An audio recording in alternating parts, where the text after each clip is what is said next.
Pierre Chabrier du duo Villebrequin a répondu encore au conflit qui l'oppose à son ancien collègue Sylvain Live. Alors si vous n'avez pas vu ma précédente vidéo, je vous recommande d'aller la voir. Vidéo sans langue de bois, je crois que vous le tapez Villebrequin, Chabrier ou autre. Et vous aurez du coup mon avis, car il y a une nouvelle vidéo qui est sortie cette semaine, enfin la semaine dernière, du coup sur la chaîne YouTube de Pierre Chabrier, où il annonce faire une pause de YouTube, parce qu'il ne part pas définitivement, il dit à plus YouTube, car il n'a plus les moyens de financer les vidéos qu'il produit sur YouTube, compte tenu du faible revenu qu'il doit avoir, enfin faible revenu c'est très relatif, mais qu'il doit engendrer du coup avec ses vidéos YouTube pour payer ses équipes et tout ça. Et il apporte aussi grand nombre de preuves, de documents tout condensés dans un PowerPoint qui est fourni avec la vidéo. Alors je vais pas, dans cette vidéo, je suis pas là pour analyser chaque preuve, quoi que ce soit. Moi, comme je vous ai déjà dit dans les précédentes vidéos, c'est un conflit entre deux ex-associés qui auraient pu rester tout à fait privés, comme beaucoup de choses sur les internets, mais qui a été du coup publié, je le rappelle, qui a été quand même mis sur le devant de la scène par Pierre Chabrier lui-même en août 2024 avec sa première vidéo où il explique justement le comportement de Sylvain, etc. Suite à cette vidéo, Sylvain Live, 6 mois après, a répondu avec des preuves, avec des documents, etc. Et ensuite, Pierre Chabrier a de nouveau répondu avec son court-métrage Le Comte de Monte Cristo, un court-métrage que j'avais aussi commenté du coup en vidéo sans langue de bois, où je vous avais dit globalement que je trouvais que voilà, la réponse était assez drôle, divertissante, et clôturait un petit peu ce chapitre et tout ça pour que les deux protagonistes règlent leurs affaires en privé. Cependant, la semaine dernière, grande surprise de tout le monde et de moi-même, j'ai vu popper dans ma timeline, alors moi je l'ai vu sur Facebook en premier sur le Nurshit Villebrequin, j'ai vu un truc passer, Pierre Chabrier, réponse, machin, je me suis dit quoi, il a refait une vidéo, et en effet Pierre Chabrier a décidé de reproduire une nouvelle vidéo, après son live catastrophique où il essaie de se justifier de la vidéo de Sylvain et tout ça, vidéo de Sylvain qui a fait 15 millions de vues, je le rappelle, et ensuite le court-métrage. Donc, je vais vous donner mon avis sur tout ça.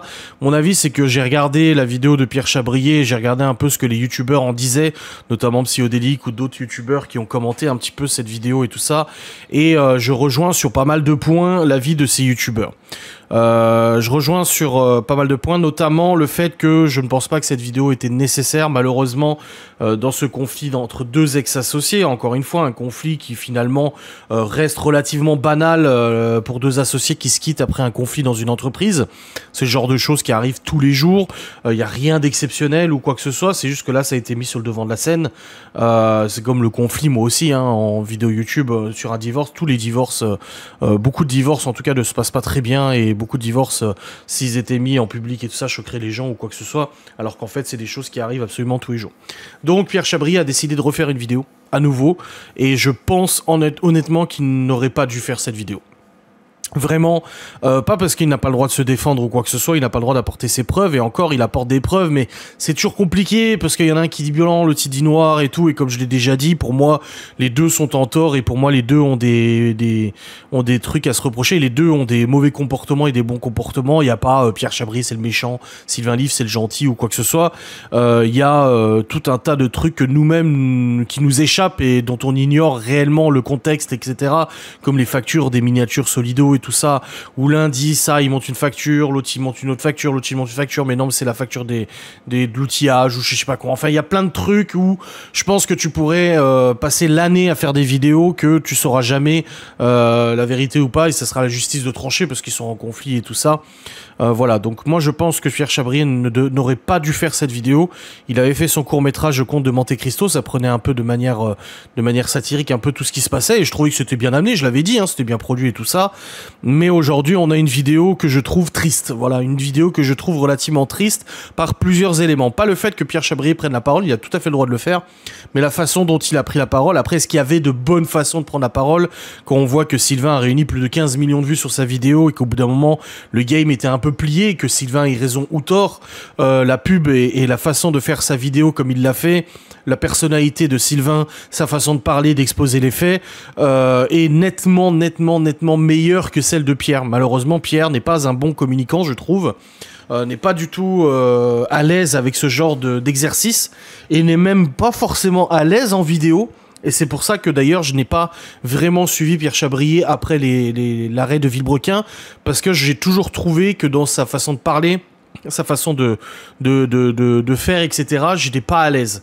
Je le trouve un peu trop pédant, prétentieux. Il a une façon de parler un petit peu castratrice envers les spectateurs, et il le dit lui-même. Il a bloqué les commentaires sur sa dernière publication Instagram en disant le jour où vous serez intelligent, je les réactiverai et tout ça. Voilà, il est agacé, il est fatigué, le harcèlement, je peux comprendre et tout ça, mais je pense qu'il aurait pas dû remettre une pièce dans la machine, comme le dit si bien Sylvain, qu'il ait raison ou qu'il ait tort, et je peux comprendre que si dans l'histoire il a raison sur plein de points, c'est très très agaçant de voir les gens prendre parti alors qu'ils ignorent réellement la réalité, mais malheureusement c'est le propre des réseaux sociaux et des justiciers et des internets. Comme je l'ai toujours dit, moi, si demain je publie mon dossier en public, ce qui peut arriver, hein, si je suis déféré vers un tribunal pour une condamnation, alors je vais pas aller en prison ou quoi que ce soit, il est tout à fait possible que je balance ce dossier en public pour qu'une fois pour toutes, avant mon départ, je dise voilà, ça c'est ma vérité à moi, mais même avec ça, beaucoup de gens pourraient ne pas le croire ou pourraient dire non, c'est pas vrai, etc., etc. D'autant plus que j'ai déjà apporté énormément de preuves.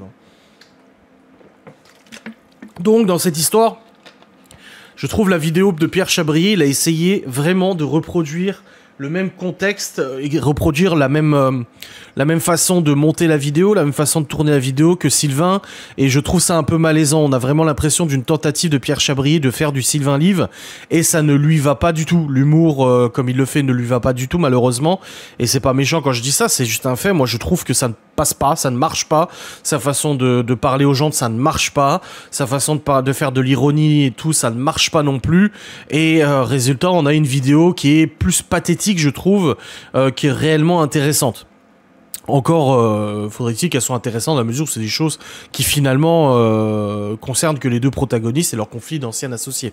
Donc c'est dommage parce que voilà, je n'ai aucun ressentiment envers Pierre Chabrier. Ce serait bizarre, hein, parce que c'est quelqu'un d'internet, de ressentir des choses comme ça pour quelqu'un qu'on regarde sur internet ou qu'on regarde pas, mais ça c'est un grand débat, il faut demander à Twitter comment c'est possible, mais dans tous les cas, cette vidéo je l'ai trouvée assez malaisante parce qu'il y a une bonne partie de la vidéo où le montage, la façon de tourner, de s'exprimer, de parler, on voit que, je sais pas si c'est volontaire, mais on a l'impression qu'il essaie énormément de copier la vidéo Ma Réponse de Sylvain Live, et ça passe pas, parce qu'il n'a pas du tout le même bagou que Sylvain, il a pas la même façon de parler, le même humour et tout ça, même à l'époque de Villebrequin, Sylvain était beaucoup plus expressif, d'ailleurs c'est lui qui était majoritairement devant la caméra, Pierre était plus effacé, était plus à la technique et tout ça, et on a vraiment l'impression de quelqu'un qui gère la technique, qui a envie de devenir Sylvain. C'est grosso merdo, attention, hein, je dis pas que c'est le cas, mais il a envie que les gens l'apprécient comme les gens apprécient Sylvain, mais ça ne passe pas parce que ce n'est pas du tout son style et c'est pas du tout sa façon de faire. Je ne sais pas c'est quoi son style, je l'ignore, hein, je sais pas ce qui lui irait bien comme contenu, mais dans tous les cas, là, ce genre de vidéo, ça ne lui va pas du tout. Donc il a apporté des preuves, écoutez, encore une fois, les preuves, faut les prendre avec recul, et puis bon, à la limite, oui, il a sûrement raison sur plein de points, Sylvain a sûrement raison sur d'autres points, et il y en a un qui a tort, et il y en a un qui a tort, il y en a un qui a peut-être menti, l'autre il a menti aussi, on ne sait pas, honnêtement, et vu le shitstorm que s'est pris Pierre, je pense que il n'aurait pas dû refaire cette vidéo. Suite à la vidéo de Sylvain en janvier, Pierre s'est pris un énorme harcèlement. Il faut le reconnaître, d'ailleurs il le dénonce dans la vidéo. Alors bon, moi je suis particulièrement attentif à ça dans la mesure où nous-mêmes sommes harcelés. Donc c'est vrai que je vois beaucoup de commentaires de gens qui disent « Ah, c'est hallucinant le harcèlement, machin et tout ça », alors que nous en fait c'est notre quotidien depuis plusieurs années, et les menaces de mort, les menaces d'atteinte à notre vie privée, à notre intégrité physique, psychologique, les menaces de faire ci, de faire ça, les insultes, à tout va, etc. Ça nous on connaît, et pourtant on n'a pas 1 million d'abonnés, mais on le connaît très très fortement, et je sais à quel point c'est extrêmement dur, comme il le dit, pour nous et pour les proches, de voir cet harcèlement et tout ça. Donc il le dénonce, et il a raison de le dénoncer, il a tout à fait le droit de le dénoncer.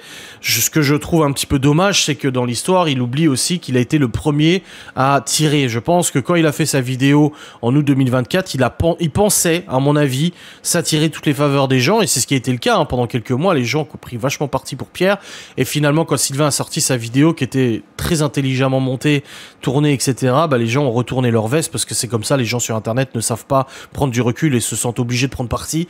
Ils ont décidé de suivre plus Sylvain que Pierre. Aujourd'hui, Sylvain fait plus d'1 million de vues par vidéo environ. Pierre plafonne à 40-50 000 vues par vidéo, ce qui est relativement faible, ce qui représente des revenus assez modestes. Ce que je disais à Laura, et Il doit générer peut-être 2000, 3000, 4000 euros de revenus par mois avec ces vidéos qu'il fait actuellement. Mais compte tenu de l'équipe qu'il faut payer derrière, les chargés de prod, les cadreurs, les monteurs, etc., c'est clairement impossible de tenir sur la durée et c'est clairement pas rentable. Moi aujourd'hui je suis rentable sur ma chaîne car je ne dépends de personne et je ne paie personne.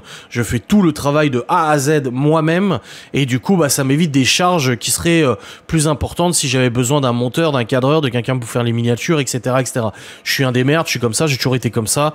Moi toujours mon objectif dans les entreprises que je fais, c'est toujours de minimiser le plus possible les charges en essayant de moi gérer le plus possible de choses. Alors, des fois je le fais bien, des fois je le fais mal. Bon bah voilà, c'est aussi le mauvais côté de devoir tout gérer. Mais dans l'histoire, Pierre, je comprends qu'il ne puisse pas continuer sur YouTube. Donc son départ de YouTube est tout à fait logique financièrement, surtout qu'il a sa Racebox, donc c'est une salle d'événement, une salle de divertissement avec un bar et tout, ça fait un grand débat et tout ça, c'est pas un bar, c'est un bar, c'est pas un bar. Mais voilà, ça a fait du coup pas mal de fois. Donc mon avis sur cette vidéo Pierre Chabrier, parce que du coup des gens m'ont contacté sur Insta, ils m'ont dit « Ah, tu pourrais donner ton avis sur la nouvelle vidéo de Pierre Chabrier et tout ça ?» Bah mon avis c'est que oui, il a le droit de le faire. Bien sûr que c'est triste, le harcèlement qu'il a pris dans la gueule, et c'est absolument insupportable et ce n'est pas normal. Bien sûr que j'ai une pensée quand même pour Pierre Chabrier pour qui ça a dû être extrêmement compliqué de voir que bah, après la fin de Villebrequin, son ancien collègue continue de faire du Villebrequin. Après il l'avait dit, Sylvain, moi, je continuerai de faire du Villebrequin. Il l'avait pas caché. Aujourd'hui, Pierre, dans sa vidéo, dit « Ouais, il reprend des idées, machin. » Il l'avait dit. Mais j'ai quand même une petite peine pour lui, parce que ça doit pas être facile du tout, après un tel succès avec Villebrequin, de se rendre compte que les gens ne t'ont pas suivi, en tout cas pas beaucoup, que tu n'as pas eu le succès que tu espérais sur le YouTube, pour au final partir de YouTube comme ça, par la petite porte, et avec le harcèlement que tu t'es pris dans la gueule depuis des mois et tout ça. Ça doit être très fatigant, et je pense que psychologiquement, il doit être sacrément touché, et j'espère pour ça qu'il arrivera à se relever dans ses projets plus perso, ou ses projets un peu plus privés, que YouTube et l'exposition sur les réseaux sociaux.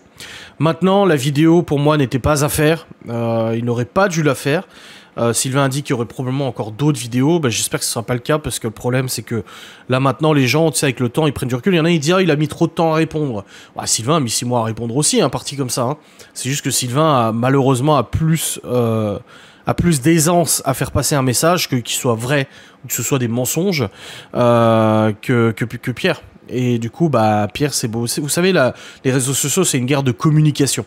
C'est une guerre de communication, d'image, de machin. Moi, je sais que dans la guerre que j'ai subie, parce que je n'ai jamais demandé à avoir un conflit sur les réseaux sociaux, hein, je vous rappelle, le couple ça, faut qu'on parle, j'ai du dossier à balancer sur toi, ça ne vient pas de moi. Ce n'est pas moi qui ai balancé le premier des punchlines, et c'est pas moi qui ai demandé en premier un conflit ou quoi que ce soit. Je n'ai rien demandé à personne.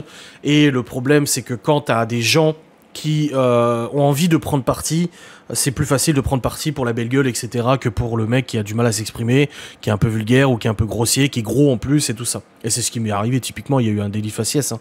Je sais qu'il y a beaucoup de gens qui m'ont harcelé, qui nous ont harcelé. C'est des gens qui déjà harcèlent sur le physique en premier et qui ont en fait un dégoût physique avant même de chercher plus loin dans le dossier, etc. Et le problème, c'est qu'avec Pierre Chabrier, c'est ce qui s'est passé. Et moi, j'ai vu dans les commentaires que j'ai pu voir sur JVC ou sur le forum, sur les pages Facebook, Norchi, Villebrequin et tout ça, les gens attaquent beaucoup sur le physique en disant que voilà, Pierre Chabrier, il est pas beau, machin et tout ça, qui ressemble à rien, Playmobil et tout. Donc là, quand tu vois ça, tu sais que c'est des gens qui de toute façon chercheront pas plus loin. Donc très dommage d'avoir fait cette vidéo. Je pense qu'elle n'était pas à faire. Maintenant, il l'a fait, c'est lui qui décide de toute façon, hein. Après, il est maître de sa chaîne YouTube. J'espère pour lui qu'il ne relancera encore pas la machine et tout ça, que dans quelques mois, il va pas refaire une vidéo pour redire ah, vous voyez, il y a ça, machin et tout. Parce qu'en fait, les gens sont lassés. Et malheureusement, je pense que là, il a perdu le game. Il a perdu le match. Qu'il ait raison, qu'il ait tort, il a perdu le match sur les réseaux sociaux et qu'il se focalise plus sur ses projets réels, comme la Racebox, etc. Essayer de faire fructifier cette chose-là et d'autres projets, comme il l'a fait, hein. Il l'a dit, il gagnait très bien sa vie avant en travaillant dans le cinéma. Peut-être qu'il est temps d'y retourner, je ne sais pas, mais dans tous les cas, c'est bien dommage. Et je peux pas m'empêcher d'avoir une petite peine pour lui quand même, de me dire, putain, le pauvre, il en a pris plein la gueule. Et ça n'a pas dû être facile de voir son ancien associé exploser en vue, exploser en notoriété, qu'il ait raison ou qu'il ait tort.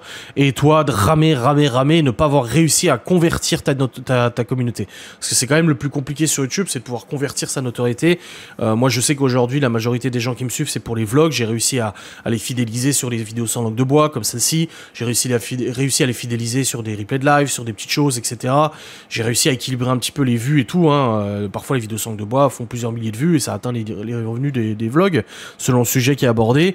Maintenant, si demain, je décide de changer de tout au tout le contenu de ma chaîne YouTube, bien sûr que les gens ne me suivront pas parce qu'ils sont habitués au vlog et ça va être très très compliqué de faire ce switch et tout ça. Et ça, pour un créateur de vidéos sur YouTube, c'est ce qu'il y a de plus compliqué, moi je trouve, c'est quand t'es ancré dans une niche, moi c'est les vlogs, et que tu veux en sortir, tu sais que il y a très peu de chances que ça fonctionne, il y a très peu de chances que tu réussisses à sortir de cette niche. Moi aujourd'hui, cette niche me plaît toujours, hein.